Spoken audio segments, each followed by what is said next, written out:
Bom, como muitos já sabem, quando cheguei no Japão,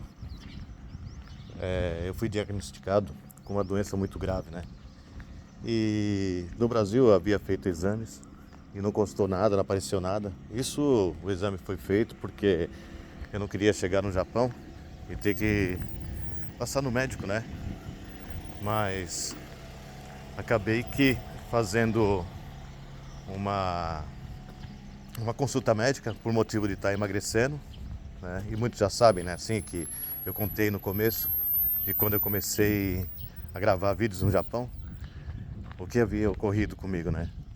E eu quero relembrar vocês, passar novamente a história, porque todo ano eu fico aquela apreensivo, né? Fico com medo, preocupado com o que pode vir pela frente, porque eu cheguei no Japão trabalhando ah, trabalho noturno.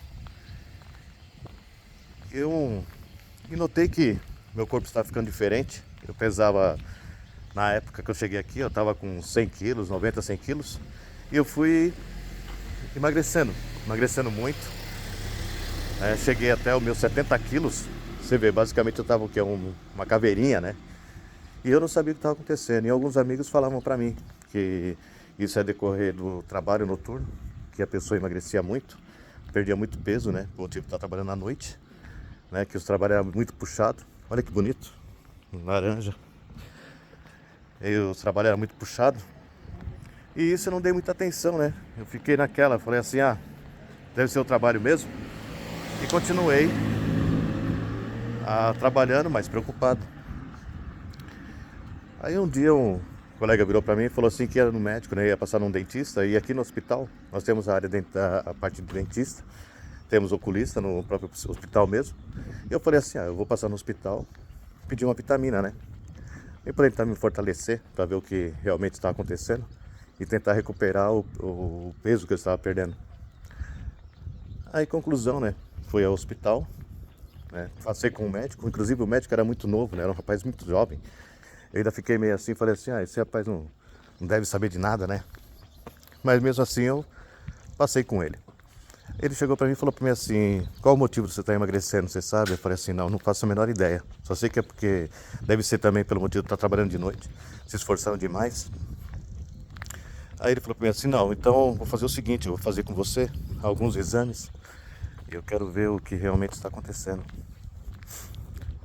Aí eu falei, tudo bem, né? Eu falei assim, bora lá, né? Bora fazer os exames. Konnichiwa.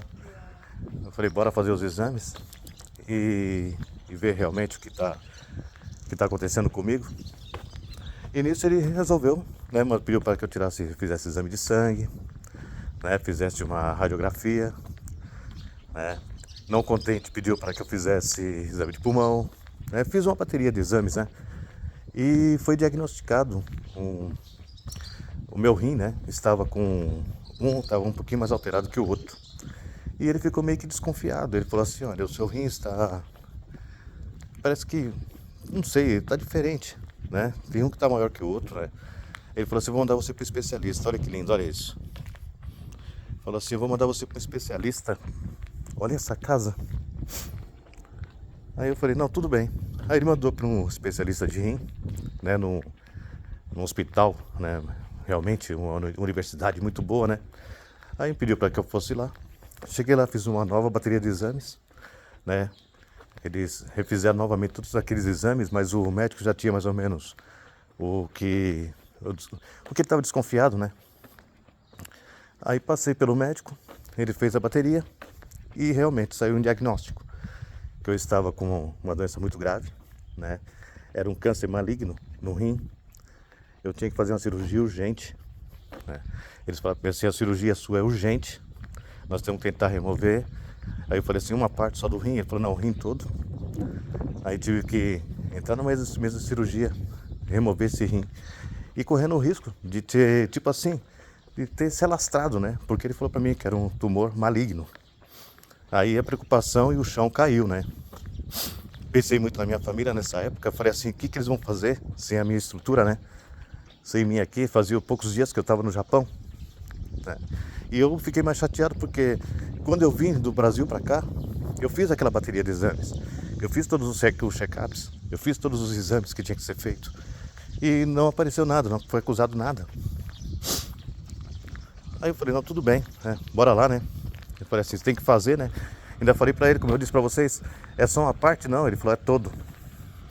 Aí fiquei hospitalizado, entrei pra uma mesa de cirurgia, né? Realmente teve que remover meu rim, eles mostraram pra mim, né? O rim normalmente tem 12 centímetros, o outro já tá com quase 24 centímetros. Graças a Deus ele não se manifestou para lugar nenhum, né? Ficou só no rim. Mas hoje eu faço ainda tratamento. Essa semana eu tenho uma bateria de exames a ser feito, né? Que todo ano eu tenho que fazer esses exames, né? Eu tenho que ter acompanhamento. Esse acompanhamento começou com 3 meses, né? Depois da cirurgia, de 3 em 3 meses, 6 em 6, hoje é de 1 em 1 ano. Mas todo ano que eu vou fazer esse tratamento, eu fico naquela ansiedade, né? Naquela preocupação de saber se está tudo ok, se apareceu alguma coisa ou não. E não diferente, né? Essa semana eu tenho, como eu falei para vocês, novamente a bateria de exame para ser feito. E vem aquela preocupação, né? Aquela ansiedade, aquele negócio, você fica meio que, sei lá, por dentro parece que tá queimando por dentro, né? Tá aquele negócio, aquela preocupação toda, né? Mas é que eu falei, né? Eu tenho que fazer, eu tenho que dar o procedimento, eu tenho que estar acompanhando. E como eu falei, já faz quanto tempo? Desde quando cheguei, né? Há muito tempo atrás. E assim eu vou fazendo como? A única alegria que eu tenho é de tentar construir tudo que eu faço, né? Tentar aproveitar o máximo do tempo que eu tenho, né? Me dedicar bastante à família, tentar crescer, tentar reconstruir tudo aquilo que eu tinha no Brasil e o que eu não consegui no Brasil, tentar reconstruir aqui no Japão. Porque querendo ou não, não só Deus, mas o Japão também me deu a oportunidade de viver e vivenciar mais um pouco. Como eu falei, se eu estivesse no Brasil, talvez eu não teria essa oportunidade, talvez já teria partido, né? Porque vocês sabem, né? Todos sabem que quando você entra no hospital, é uma linha. Eu falo que o hospital é uma linha. O linha é entre a vida e a morte, né? Você só tem essas duas opções. Então, quando você entra no hospital, você fica naquela ansiedade, né? Sem saber o que vem pela frente. Mas, com a graça de Deus, com a bênção de Deus, vai dar tudo certo, né? Quero que vocês torçam por mim aí, para que seja mais um exame de rotina, que seja uma coisa, olha que bonito, que seja um exame assim que dê tudo positivo, que eu não preciso fazer mais nada, que seja só um acompanhamento médico, que não apareça mais nada, né? Porque o médico fala para mim, tanto pode aparecer com alguns dias, com alguns anos, até 10 anos. A doença pode reaparecer novamente. Então essa é a minha preocupação. Por isso que quando chega nessa época de chegar no médico, eu fico ansioso, né? Fico preocupado. Apesar que eu fui uma pessoa muito forte, né? Quando eu descobri que estava com essa doença, como eu disse para vocês. O primeiro dia eu caí, porque não é fácil você descobrir que tem uma doença grave. Uma doença que pode te levar embora, né? Então você perde o chão. Ainda mais japonês, que ele é curto e grosso.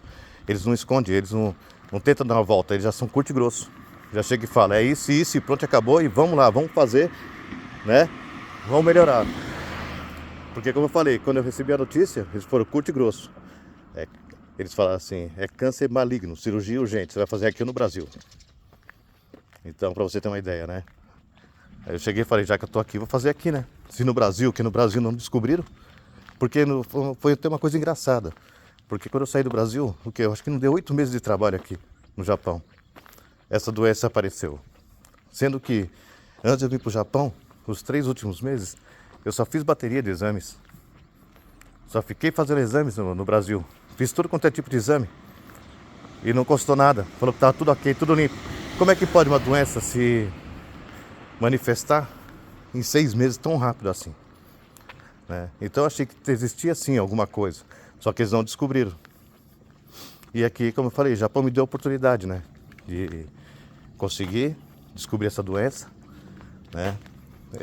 Hoje, como eu falo, estou me tratando, estou muito bem, ganhei peso, né, voltei nos meus, não estou com 100 quilos, mas estou com meus 80, mantendo meus 80, 35 quilos, porque quanto mais eu engordo também, eu não tenho ânimo, né, você sabe que o joelho começa a doer, começa a dar canseira, então eu procuro manter os meus 80, 85 quilos, mas manter uma vida saudável, né. Vou atravessar aqui, mas como eu falo pra vocês, agora que nessa época aqui eu fico meio assim, ansioso, porque quando eu descobri essa doença, como eu disse pra vocês, eu perdi o chão, mas é uma doença assim, porque às vezes a pessoa fala pra mim assim, a doença ela acaba com a pessoa, realmente, ela acaba com a pessoa, mas uma coisa eu falo, essa doença ela vai te deixar triste pra baixo, né, vai querer te derrubar, vai desanimar, mas é uma coisa que você tem que levantar a cabeça pra cima e falar assim, como eu disse, eu falei, eu quero que se exploda, né? Eu continuei trabalhando, era pra eu ficar afastado do serviço, eu preferi não me afastar do serviço, porque se eu ficasse em casa, talvez eu ficaria pensando e talvez até não daria certo, né? A minha cirurgia. Então eu procurei me ocupar, procurei ficar na firma, brincar com os amigos, né? A firma, como eu falei, ela queria me afastar, eu não permiti, eu falei, não quero ser afastado. Eu vou ficar aqui até o último dia para fazer a minha cirurgia, que eu não sei o que era que vem pela frente. E mesmo assim, eu queria dar uma estrutura para minha família. Eu queria pelo menos deixar alguma coisa para eles, né? Tipo um dinheiro, alguma coisa. Então me esforcei bastante nessa época. Eu aproveitei aí o tempo que eu tinha de trabalhar para levantar dinheiro, para deixar mais estruturado, porque mesmo se caso acontecesse alguma coisa grave, minha família tinha uma estrutura, um dinheiro que eles pudessem se manter pelo menos uns tempos. E se caso não acontecesse alguma coisa grave, como graças a Deus não aconteceu, graças a Deus, nosso Senhor Pai aí, nosso Senhor Jesus Cristo, não aconteceu, esse dinheiro serviu para muita coisa, porque eu fiquei afastado e foi um dinheiro que a gente conseguiu se segurar. Apesar que naquela época, os amigos de trabalho, eu tinha até uma coisa super legal aqui no Japão, né? Hoje eu não sei como funciona, não sei como é que é, não sei como é que tá a cabeça dessa turma de hoje. Mas nessa época, sem eu saber, eles fizeram uma rifa dentro da firma. Eles fizeram uma rifa e essa rifa, eles entregaram dinheiro para nós. Falaram assim, nós fizemos uma rifa para ajudar vocês no hospital, a pagar a dívida do hospital, para vocês tentar se manter um tempo, né? Então eles fizeram uma rifa. Cada um ajudou um pouquinho, agradeço a todos que ajudaram nessa época. E muitos também fizeram cesta básica. Apesar que a gente não estava tão apertado assim, mas veio numa hora boa, entendeu? Aí pegaram cestas básicas, né? Nós conseguimos nos alimentar muito bem, pagar nosso aluguel, conseguimos viver bem, né? E hoje, como eu falei, eu me dedico muito a tentar ajudar as pessoas também, ajudar os próximos, né? Não só aqueles que me ajudaram, mas muitas pessoas que às vezes chegam e eu vejo que está em uma situação difícil, e eu procuro tentar ajudar também, né? Na medida do possível, procuro ajudar. E como eu falo, talvez eu não sei a cabeça das pessoas de hoje, né? No trabalho de hoje. Mas os que na minha época trabalhavam comigo, nossa, era um espetáculo de brasileiros, tá? Eram os brasileiros que se uniam. Hoje talvez não tenha essa união, né? Mas antes tinha. Há uns tempos atrás aí, existia assim. As pessoas que se uniam para ajudar uns aos outros, né? Isso aí me fortaleceu muito aqui no Japão. E essa é uma das partes que eu gosto do Japão, né? Eu gosto desse mundo aqui. Esse mundo, como todos falam, um mundo fantasma que não tem nada. Apesar que hoje também está tendo corrida aqui. Corrida não, é o grid, né? Grid não, seria o treino, né? E então Suzuka está meio que agitado. Não nessa área, mas na área próxima ao autódromo, está meio agitado. Então para sair de carro hoje aqui está difícil, né? Faz 3 dias que está tendo, né? Os treinos. E os 3 dias está sendo um horror aqui em Suzuka. Mas é isso, galera. Bom, então eu fico por aqui. Espero ter gostado do vídeo de hoje. E desejo-me boa sorte nesse exame que eu tenho essa semana. Tá? Um grande abraço, fique com Deus, bye bye e até a próxima.